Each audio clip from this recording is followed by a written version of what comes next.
Drugs are fun. Altering your perception and senses is fun. One of the warmest I felt was lying on a snow mountain high, basking in the morning sun's glow. It felt like I was on a cloud. I was offered crack once. I could have done coke. I've seen needles too, but that's when drugs are no longer fun as they slowly start taking away parts of you. Drugs are fun. Maybe too fun. If they weren't, people would not destroy themselves over them. I will say, if given enough opportunities of the drug variety, I have the potential to be a top 5 crackhead. I would do revolutionary stuff like glue dead pigeons on my arms and fly. With all that being said, there's one drug that intrigues me enough to try. LSD. I want to try LSD. I want to try LSD so badly. LSD does stand for lick and suck dick, right? But there is another one, a more salient and serious one. I want to be laced with the euphoria of love. Love seems neat. It's like a painting seen from afar. It looks beautiful, but I'm sure the closer you get, you start to notice the small details that were always there. Then the painting begins to look all too real, and that's because it was a window all along. I'm turning 86 years old next week, and I've never been in love or had a girlfriend. Is it over for me? Or was it never meant to start? Some people see it from the ground. Others have dead pigeons glued to their arms and kiss the sky. Neat. I think that's a nice way of putting it. My knowledge of love comes from the poems I've read, the movies I've seen, and the music I've heard. It's all or so I've been told, kind of affair.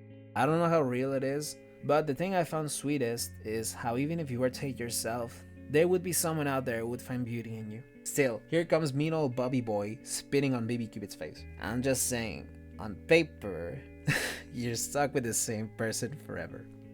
Sure, we can pick and choose words to make things sound better or worse, but at the end of the day, isn't that what it leads to?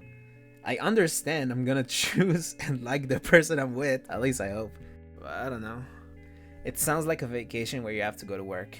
Sure, I'm stuck with the person I love, but she's still a person. Not only that, but too much of a good thing can be bad, right? I know I'm not gonna be stuck with her forever, 24/7, but I don't know.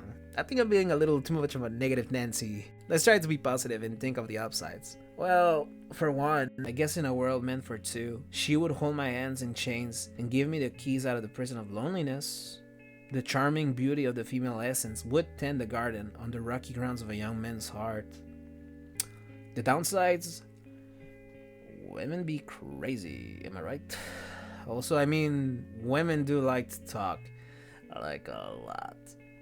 And then there's marriage and having kids, and I'm just like, oh my god, can we talk about the geopolitical and economic state of the world right now? I guess the idea of love is more enticing to me.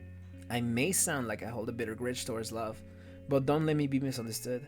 Rather, it's more of ignorance and skepticism. My only real view of love is that of my parents, and I'll stop having Discord sex with mid-cat boys before I end up in a relationship like theirs.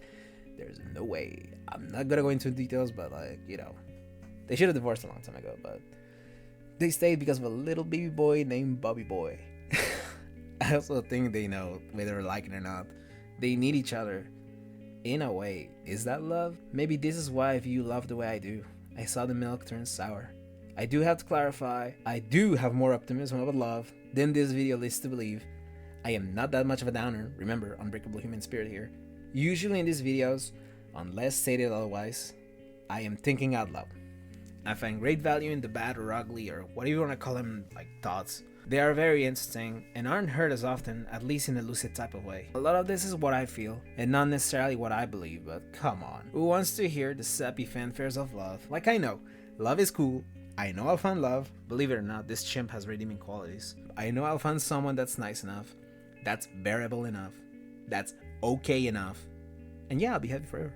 Come here, wife, so I can rain a river of kisses on your tolerable face, my dear. Though if I'm being honest, you never truly know. Maybe I'll go with someone just because I can. Then maybe I'll do that over and over again for fun, to stroke my ego. Then maybe it'll become an addiction. And then maybe I'll die alone with an atrophied heart. See, isn't this interesting? Anywho, that shit is not love. That's extreme hedonism. Love requires effort, patience, and that shit sounds boring. Maybe the unremarkable nature of long-term gratification filters those who are and aren't ready. I guess anything worthwhile does require effort and patience. But think about this. By the time I have a stable relationship and a girlfriend who loves me and whatever the fuck, do you have any idea how many times I could have bought a Steam game I will never play? Do you know how much meat would have gone unbeaten if I had a girlfriend?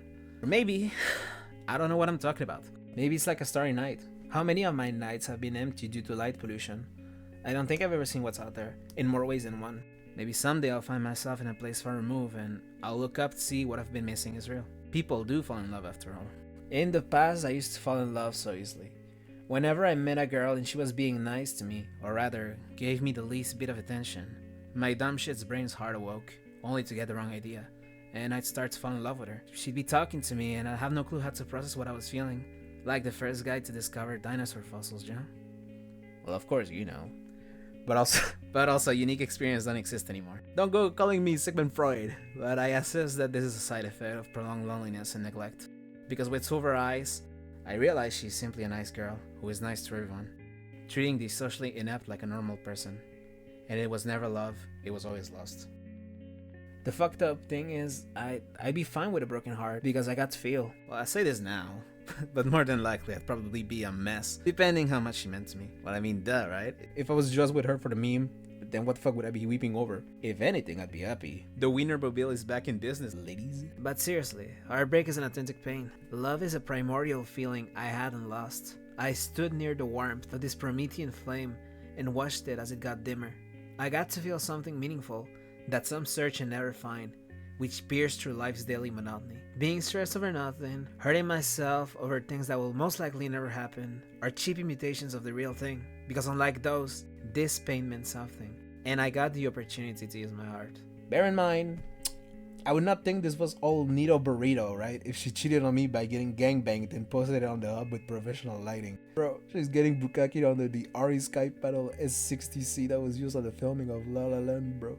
At that point, I'm killing myself. I don't know how to feel anymore. My heart says love is cool. My brain says it's guacamole full of rigmarole. Maybe the cure to all of this shit is to sleep around and kiss random broads. Wait, has anyone thought of that? Hey, BRB, I'm going to a bar with a fake wedding ring, mourning my dead wife to score some pity sex. Basically, I'm gonna wet the old primordial Promethean cock. If you catch my drift. By the way, I learned the word primordial because my friend used it and I made fun of him for being a fucking loser nerd. And then he googled primordial dwarfism. That shit goes fucking hard. Primordial dwarfism? Are you kidding me? I'm calling my penis that. If you don't hear from me in a week, I most likely died of syphilis from holding hands with whores before marriage. But you better call me a Family Guy the way she's sucking on my Peter to like grip.